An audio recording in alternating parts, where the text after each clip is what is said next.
రాగరత్నమాలికచే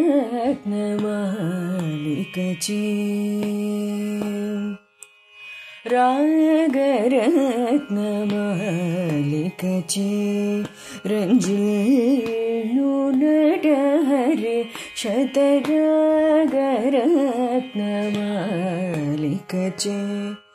రంజిల్లునటహరే శతరాగరత్నమాలికచే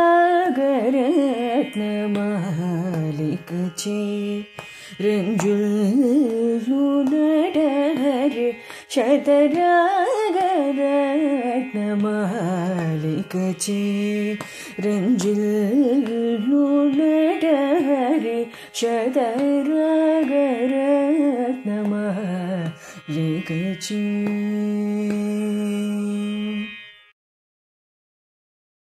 శ్రీశ్రవణ ఛానల్కి చిన్నారులందరికీ శ్రోతలందరికీ కూడాను మరొకసారి స్వాగతం. ఈరోజు మనం విన్న ఈ కృతి రీతిగౌడ రాగంలో ఉన్నటువంటి కృతి అనమాట. ఇది త్యాగరాజస్వామి వారు కూర్చారు. చాలా చక్కగా వినిపించారు మనకి పావని. మరోసారి ఆ అమ్మాయికి అనేక కృతజ్ఞతలు అభినందనలు తెలుపుతూ మనం యోగ వాసిష్టంలో రాముల వారితోటి వశిష్ఠుల వారు స్వతంత్రత గురించి చెప్తున్నారు. దాని గురించి ఆయన ఏం చెప్పబోతున్నారు, ఈ స్వతంత్రత అంటే మనం ఏం అర్థం చేసుకుంటున్నాం, రాములు వారు ఏం అర్థం చేసుకుంటున్నారు, ఇది తెలుసుకుంటూ ముందుకు వెళ్దాం మనం. ఇప్పుడు ఆయన అన్నారు, రామ, మనం స్వతంత్రం అంటే ఏమిటి అని విచారిస్తున్నాం కదా. ఏ పనిముట్లు లేకుండా పని చేయడమే స్వతంత్రం అని నువ్వు అంటున్నావు. దానికి ఉదాహరణగా సూర్యుడినిచ్చావు. ఈ ఉదాహరణలో సూర్యుడు చేసేది పనే కాదని ఇప్పుడు నిరూపణ అయిపోయింది మనకి. ఇకపోతే నువ్వు నీ రెండో ఉదాహరణగా భగవంతుణ్ణి తీసుకొచ్చావు. ఇప్పుడు దాని గురించి మనం ఆలోచించి చూద్దాం. భగవంతుడు సృష్టి అనే క్రియను చేస్తున్నాడు. కానీ ఎలా చేస్తున్నాడు? ఏ ఏ జీవులు ఏ ఏ కర్మలు చేసుకున్నారో ఆ కర్మలకు ఏ ఏ ఫలితాలను అందించాలో దానికి తగిన విధంగా సృష్టి స్థితి సంహారాలను చేస్తున్నాడు. ఇది శాస్త్రాలన్నీ అంగీకరించిన విషయమే. అంటే ఏమిటి? భగవంతుడు తాను సృష్టి చేయడానికి జీవుల యొక్క కర్మలనే సాధనాలుగా తీసుకుంటున్నాడు. ఆ సాధనాలు లేకపోతే ఆయనకి సృష్టి స్థితి సంహారాలు చేయవలసిన పనే లేదు, చేసే వీలు లేదు. కనుక నువ్వు చెప్పిన భగవంతుడు కూడా సాధనాలు లేకుండా పని చేయడం లేదు. నువ్వేమో ఏ సాధనాలు లేకుండా పనిచేసేవాడే స్వతంత్రుడు అంటున్నావు. కనుక నీ నిర్వచనం ప్రకారము భగవంతుడు కూడా స్వతంత్రుడు కాడు. భగవంతుడే స్వతంత్రుడు కాకపోతే మనకు ప్రపంచంలో వేరే స్వతంత్రుడు ఎవరైనా దొరుకుతాడా? మనం చెప్పే నిర్వచనానికి ఉదాహరణగా చెప్పదగ్గవాడు ఒక్కడు కూడా దొరక్కపోతే అలాంటి నిర్వచనం వల్ల ప్రయోజనం ఏమైనా ఉంటుందా? ఆలోచించు. కనుక ఓ రామ, నీ నిర్వచనం ఇక్కడ సరికాదు. అంటే ఏ సాధనాలు లేకుండా పనిచేసేవాడే స్వతంత్రుడు అనే నిర్వచనం ఇక్కడ సరిపోవట్లేదు. అందువల్ల రామ, సాధనాలను ఉపయోగిస్తూ కూడా సాధనాలకు లోబడి ఉండకుండా ఆ సాధనాలను తన స్వాధీనంలో ఉంచుకోగలవాడే స్వతంత్రుడు అని మేం చెప్తున్నాము.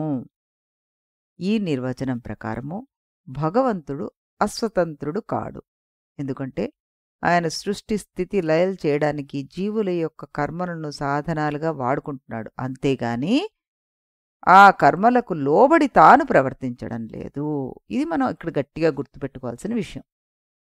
కనుక మేం చెప్పినట్టుగా సాధనాలను వాడుతూ కూడా వాటికి లోబడకుండా వాటిని తన అధీనంలో ఉంచుకునేవాడే స్వతంత్రుడు అని నిర్వచనం చెప్పడం మాత్రమే బాగుంటుంది. శ్రీరామ, ఇంతకు మనం స్వతంత్రం అనే పదం గురించి ఇంత చర్చ ఎందుకు చేశామంటే, స్వతంత్రమైన క్రియాశక్తి కలవాడే చేతనుడు అని చేతనుడి యొక్క నిర్వచనాన్ని చెప్పుకుంటూ దానికోసం ఈ చర్చ చేయడం జరిగింది కదా. మనం వెనక్కి వెళ్ళి చూద్దాం అంటున్నారు. చేతన నిర్వచనం గురించి ఎందుకు చర్చిస్తున్నామంటే, చేతనం అంటే ఏమిటి, జడం అంటే ఏమిటి అని తెలుసుకోవడం కోసం. నువ్వు వెనకాల దేని గురించి చర్చ మొదలుపెట్టామో మర్చిపోతావేమోనని గుర్తు చేస్తున్నాను అంటూ ఈ చర్చ ఎందుకంటే, ఇద్దరు చేతనులు ఒకరినొకరు ప్రేరేపించుకోవడం కుదురుతుందా అనే అంశం తేలడం కోసమే కదా. ఎందుకయ్యా అంటే, నాలోనే అంతర్యామి అనేవాడు వేరుగా ఉండి వాడు అనుక్షణం నన్ను నియమిస్తూ ఉన్నాడేమో అనే అనుమానం నీకుంది కాబట్టి ఈ ప్రశ్న అంతా వచ్చింది మనకి. కారును నడిపినట్టుగా వాడు నిన్ను అనుక్షణం నడుపుతూ ఉంటే నువ్వు కారులాగా జడమే అయిపోతావు కదయ్యా అని మేమన్నాం.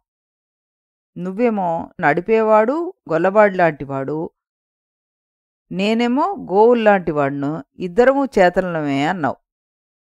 అవునా? అంటే ఏంటి? నేను నడుస్తున్నాడు, వాడు నడిపిస్తున్నాడు. అక్కడి నుంచి జడం అంటే ఏమిటి, మనకి చేతనం అంటే ఏమిటి అనే చర్చ సాగింది. ఇప్పటికి నిర్వచనాలన్నీ తేలే. ఇక నువ్వు చెప్పిన ఉదాహరణ గురించి విచారణ చేద్దాం. ఏంటా ఉదాహరణ? ఈ గొల్లవాడు గురించి. రామా, నువ్వేమో గొల్లవాడు, గోవు ఉదాహరణగా చెప్పావు. ఇద్దరు చేతనులే అన్నాం. చేతనుడు అంటే స్వతంత్రుడైన క్రియాకర్త అని చెప్పుకున్నాం కదా. నీ ఉదాహరణలో గోవును గొల్లవాడు 24 గంటలు తోలుతూనే ఉంటాడా? అది సాధ్యం కాదు. గొల్లవాడు తోలినప్పుడు అది కొన్ని పనులు చేస్తుంది, కొన్ని పనులు ఎవడూ తోలకుండానే స్వతంత్రంగా చేసుకుంటుంది. అంతే కదా. ఇక నీ విషయంలోకి రా. నీ వాదం ప్రకారం నీలో నువ్వు అంతర్యామి అనే ఇద్దరు చేతన వ్యక్తులున్నారు. వీటిలో నువ్వు గోవులాంటి వాడివి, అంతర్యామేమో గొల్లవాడి లాంటి వాడివి అన్నావు. అంతే కదా. అయితే నువ్వు ఆ గోవులాగానే కొంతసేపు నీ అంతర్యామితో పని లేకుండా నీకు తోచిన పనులు నువ్వు చేసుకుంటూ ఉండాలి. కానీ నువ్వేమో దాన్ని ఒప్పుకోవడం లేదు. 24 గంటలు 360 రోజులు ఆ అంతర్యామి నిన్ను ప్రేరేపిస్తూనే ఉన్నాడు అంటున్నావు. వాడు ఎలా ప్రేరేపిస్తే నేను అలా నడవాల్సిందే. ఆ అంతర్యామి ప్రేరేపించకపోతే నోరు మూసుకుని అలా పడి ఉండాల్సిందే. నాకు అంతకంటే వేరే గతి లేదు అంటున్నావు. నీ పరిస్థితి నిజంగా ఇదే అయితే నీకు గోవుతో పోలిక కుదరదు. నువ్వు కారు లాంటి వాడివే అవుతావు. అంటే జడానివే అవుతావు. అది తప్పదు. అందుకే నిన్ను నిరంతరం ప్రేరేపించే అంతర్యామి అని వేరే ఒకడు ఉంటే నువ్వు జడానివే కావలసి వస్తుంది. అది నేనన్నమాట. అవునా కాదా? నువ్వు జడం కావడం సాధ్యం కాదు గనుక లోపల ఉన్న అంతర్యామి నువ్వు ఒకటే తప్ప వేరే కాదు. కనుక ఓ రామ, నిన్ను ప్రేరేపించేవాడు వేరే ఎవడూ లేడు. నువ్వే స్వతంత్ర కర్తవు. కనుక విధి అనే భ్రాంతిలో పడకుండా నీ పురుష ప్రయత్నాన్ని నువ్వు చెయ్యి అన్నారు వశిష్ఠుల వారు రాముడితోటి. వెంటనే రాముడు ఒక ప్రశ్న సంధించాడు. ఒక చేతనుణ్ణి మరొక చేతనుడు ప్రేరేపించడం సాధ్యం కాదంటారా? వశిష్ఠుల వారు అన్నారు, రామా, ఒక దీపాన్ని మరొక దీపం ప్రకాశింపచేయడం సాధ్యమే కాదంటారా అని అడిగినట్లుగా ఉందయ్యా నీ ప్రశ్న. చేతనుడు అంటే దీపంలాగా స్వతంత్రంగా ప్రకాశించేవాడని అర్థం కదా. ఒక దీపాన్ని ప్రకాశింపజేయడానికి మరొక దీపం కావాలని ఒప్పుకుంటే దాన్ని ప్రకాశింపచేయడానికి మరొక దీపం కావాల్సి ఉంటుంది, దానికి మరొక దీపం కావాల్సి వస్తుంది. ఇలా ఈ వరుసకే అంతం ఉండదు. అప్పుడు దీపం ప్రకాశిస్తోంది అనే మాట అర్థరహితం అయిపోతుంది. కనుక చేతనుడు స్వతంత్ర ప్రకాశశీలుడు అని అంగీకరించినప్పుడు ఇక మళ్ళీ వాడికి నిరంతరం ప్రేరేపించేవాడు మరొకడు ఉన్నాడనడం సాధ్యం కాదు. కనుక రామా, ఎన్ని విధాలుగా చూసినా నీలో ఉన్న చేతనుడివి నువ్వే. కనుక నీ యొక్క విధి నువ్వే. అందువల్ల విధి మీద భయాన్ని వదిలిపెట్టి నిర్భయంగా నీ పురుష ప్రయత్నాన్ని కొనసాగించవయ్యా అన్నారు వశిష్ఠుల వారు రాముడితోటి. ఇక్కడ శిష్యుడైన రాముడు మళ్ళీ గురుదేవుడికి ఓ ప్రశ్న వేస్తున్నారు. ఏమని? గురుదేవా, మీ విస్తారమైన చర్చ వల్ల విధి విషయంలో నాకున్న భ్రమలన్నీ తొలగిపోయాయి. అయితే నా పూర్వజన్మ వాసనలు నన్ను ప్రబలంగా దుష్కర్మల వైపే లాగుతూ ఉంటే నేను నా మనస్సుని సత్కర్మలలో ఎలా ప్రవేశపెట్టాలో ఒక ఉపాయం తెలియడం లేదు. దాన్ని వివరించి చెప్పండి అన్నాడు. ఇందులో పెద్ద కష్టమే ఉంది రామయ్య. మన మనస్సుందే, అది పసిపిల్ల లాంటిది. అశుభాచలితం యాతి శుభం తస్మాదపీతరత్ జంతోశ్చితం తో శిశువత్ తస్మాచ్ఛాలయేద్బలాత్. పసిపిల్లల్ని చూడు. అమ్మ కేకలేస్తే నాన్న దగ్గరికి పోతారు, నాన్న కేకలేస్తే అమ్మ దగ్గరికి వెళ్తారు. అలాగే ఈ మనసు కూడా ఒక్కొక్కసారి శుభవాసనల దగ్గరికి పోతుంది. మరొకసారి అశుభ వాసనల దగ్గరికి వెళ్ళిపోతుంటుంది. మనస్సు సహజంగానే అశుభ వాసనల దగ్గరికి వెళ్ళిందనుకో, అప్పుడు దాన్ని అక్కడ గల అశుభ వాసనలు కసురుకున్నాయనుకో, అప్పుడు ఆ మనస్సు రెట్టింపు వేగంతో శుభవాసనల దగ్గరికి వచ్చేస్తుంది. అలాగే మనసు శుభవాసనల దగ్గరికి వెళ్ళిందనుకో, అప్పుడు దానికి అక్కడ గల శుభవాసనలు కసురుకుంటే మనసు రెట్టింపు వేగంతోటి మళ్ళీ అశుభవాసనల దగ్గరికి పోతుంది. ఇక్కడ దుర్వాసనలు కానీ శుభవాసనలు కానీ కసురుకోవడం అంటే వాటికి అనుకూలమైన వాతావరణం లేకపోవడమే అని అర్థం చేసుకోవాలి మనం. వాతావరణం అనుకూలంగా లేకపోతే మనస్సు బుడుంగన రెండో దిక్కుకి పారిపోతుంది. కనుక రామా, నీ మనస్సు సహజ సిద్ధంగా సద్వాసనల వైపుకే పోతోందా, దుర్వాసనల వైపుకి పోతోందా అని మనం పరిశీలించుకోవాలి ఎవరికి వారే. సద్వాసనల వైపుకి వెళితే నీ పనికి తేలికైనట్లు, దానికి అనుకూలమైన వాతావరణం నీ చుట్టూ ఉండేట్లుగా చూసుకుంటే సరిపోతుంది. అది దానంతటదే బలపడిపోతుంది. ఒకవేళ నీ మనసు సహజంగానే దుర్వాసనల వైపుకు పోతుందనుకో, అప్పుడు కొంచెం గట్టిగా కృషి చేయాలి. కృషి అంటే నువ్వు నీ మనస్సుతోటి ఏమీ కుస్తీ పట్టక్కట్లేదు. దుర్వాసనలకు అనుకూలమైన దుర్జనుల సాంగత్యము, దుష్ట వాతావరణాన్ని మాత్రం దగ్గరికి రానీయకుండా ఉంటే చాలయ్యా. ఇప్పుడు నీ మనసుని సద్వాసనల వైపు మళ్లించడానికైనా బలం కోసం సత్సాంగత్యాన్ని, సత్పురుషుల వాతావరణాన్ని నీ చుట్టూతా ఉండేట్టుగా ఏర్పాటు చేసుకో. ఇక నీ మనస్సు పొమ్మన్నా దుర్వాసనల దగ్గరికి పోదు సుమా అంటూ చెప్పాట. అయితే రామా, నీకు ఇక్కడ ఒక హెచ్చరిక కూడా చేయాలి. ఏమిటంటే, మనస్సు పసిపిల్లవాడి లాంటిదని చెప్పుకున్నాం కదా.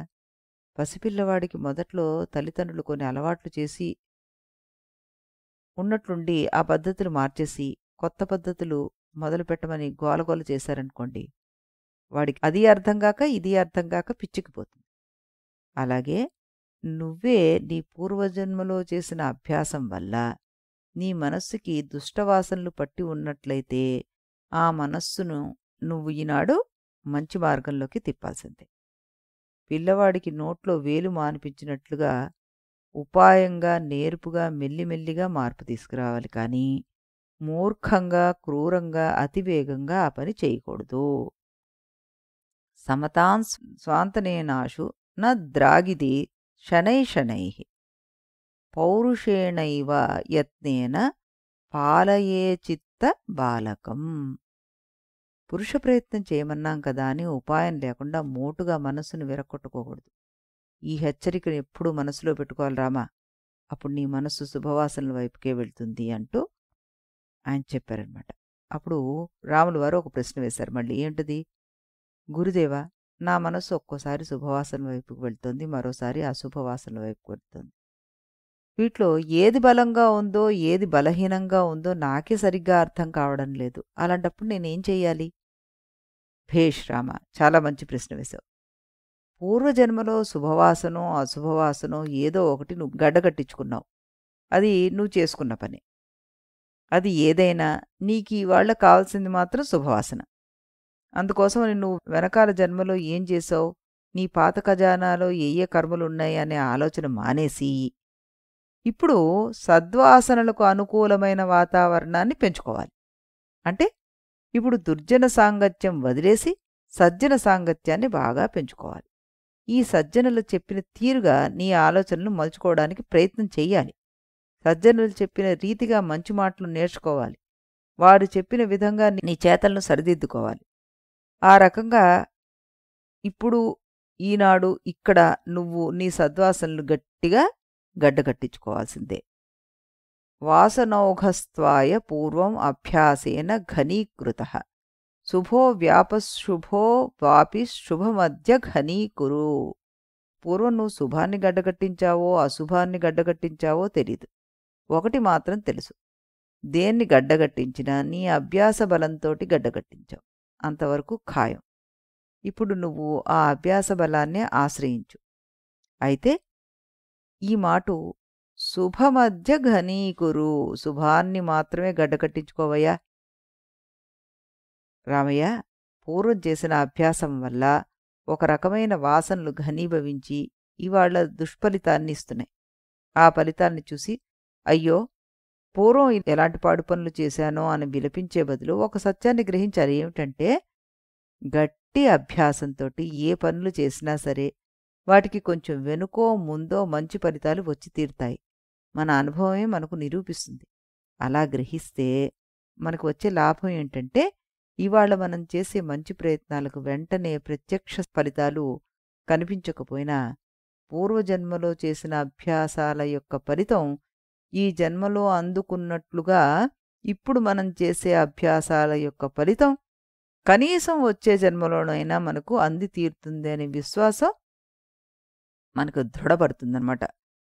అప్పుడు అయ్యో, ఎవరో ముసలివాళ్ళు చెప్పిన మాటలు పట్టుకొని ఇంత శ్రమ పడుతున్నానే, దీనికి ఏమైనా ఫలితం ఉంటుందో ఉండదో అనే సందేహం నీకుండదు. సందేహం లేకుండా సత్కర్మలు చేస్తే ఆ సత్కర్మ మరింత వేగంగా ముందుకు సాగుతుంది. కనుక ఓ రామయ్య, అన్ని రకాల సందేహాల్ని వదిలిపెట్టి గట్టి పురుష ప్రయత్నాన్ని ఆశ్రయించి నీ మనస్సును సద్భావనల వైపు మళ్లించు, కృషి చేయి అన్నట్ట. వెంటనే రాముడికి మరొక పెద్ద డౌట్ వచ్చేసింది. ఇదంతా మన ఊహే కదా, ఇదే తప్పైతే ఎలాగా అన్న టైపో ఒక క్వశ్చన్ అనమాట. ఆయన ఏ రకంగా ఆ క్వశ్చన్ని వేశారు, ఎంత సుదీర్ఘంగా వేశారు, దానికి వశిష్ఠుల వారు టూకీగా సమాధానం చెప్పారా, దాన్ని వివరిస్తూ చక్కగా ఇంకొంచెం ఆయన ప్రశ్న కంటే అతి పెద్దది బలవంతమైన సమాధానాన్ని చెప్పారా అన్నది మనం రేపటి ఎపిసోడ్లో తెలుసుకుందాం. రేపు కూడాను మనం ఇదే సమయానికి ఇదే ఛానల్లో మరొక రాముడి యొక్క కృతిని వింటూ కలుసుకుందాం. అంతవరకు సెలవు.